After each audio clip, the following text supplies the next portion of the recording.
Epistle 41, on the God within us. You are doing an excellent thing, one which will be wholesome for you, if, as you write me, you are persisting in your effort to attain sound understanding. It is foolish to pray for this when you can acquire it from yourself. We do not need to uplift our hands towards the heavens, or to beg the keeper of a temple to let us approach his idol's ear, as if in this way our prayers were more likely to be heard. God is near you, he is with you, he is within you. That is what I mean, Lucilius. A Holy Spirit indwells within us, one who marks our good and bad deeds, and is our guardian. As we treat this Spirit, so are we treated by it. Indeed, no man can be good without the help of God. Can one rise superior to fortune unless God helps him to rise? He it is that gives noble and upright counsel. In each good man a God doth dwell, but what God we know not. If ever you have come upon a grove that is full of ancient trees which have grown to an unusual height, shutting out the view of the sky by a veil of pleached and intertwining branches, then the loftiness of the forest, the seclusion of that spot, and your marvel at the thick unbroken shade in the midst of open spaces will prove to you the presence of a deity. Or if a cave, made by the deep crumbling of rocks, holds up a mountain on its arch, a place not built with hands, but hollowed out in such spaciousness by natural cause, your soul will be deeply moved by a certain intimation of the existence of God. We worship the sources of mighty rivers. We erect altars at places where great streams burst suddenly from hidden sources. We adore springs of hot water as divine, and consecrate certain pools because of their dark waters or their immeasurable depth. If you see a man who is unterrified in the midst of dangers, untouched by desires, happy in adversity, peaceful amid the storm, who looks down upon men from a higher plane, and views the gods on a footing of equality, will not a feeling of reverence for him steal over you? Will you not say, this quality is too great and too lofty to be regarded as resembling this petty body in which it dwells? A divine power has descended upon that man.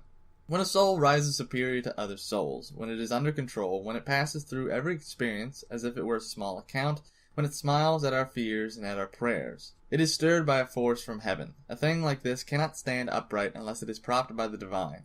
Therefore, a greater part of it abides in that place from whence it came down to earth. Just as the rays of the sun do indeed touch the earth, but still abide at the source from which they are sent, even so the great and hallowed soul, which has come down so that we may have a nearer knowledge of divinity, does indeed associate with us, but still cleaves to its origin. On that source it depends. Thither it turns its gaze and strives to go, and it concerns itself with our doings only as a being superior to ourselves. What then, in such a soul? One which is resplendent with no external good, but only with its own. For what is more foolish than to praise in a man the qualities which come from without?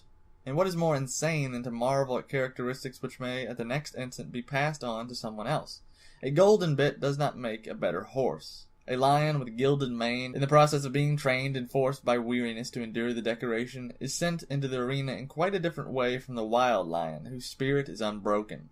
The latter, indeed, bold in his attack, as nature wished him to be, impressive because of his wild appearance, and it is his glory that none can look upon without fear. It is favored, in preference to the other lion, that languid and gilded brute. Damn, that was really good. No man ought to glory except in that which is his own. We praise a vine if it makes the shoots teem with increase, if by its weight it bends to the ground the very poles which hold its fruit. Would any man prefer to this vine one from which golden grapes and golden leaves hang down? And a vine, the virtue peculiarly its own, is fertility.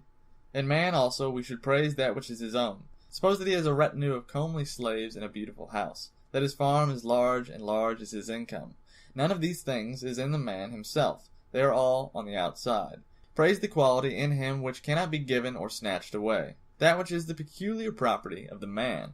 Do you ask me what this is? It is soul, and reason brought to perfection within the soul. For man is a reasoning animal. Therefore man's highest good is attained, if he has fulfilled the good for which nature designed him at birth.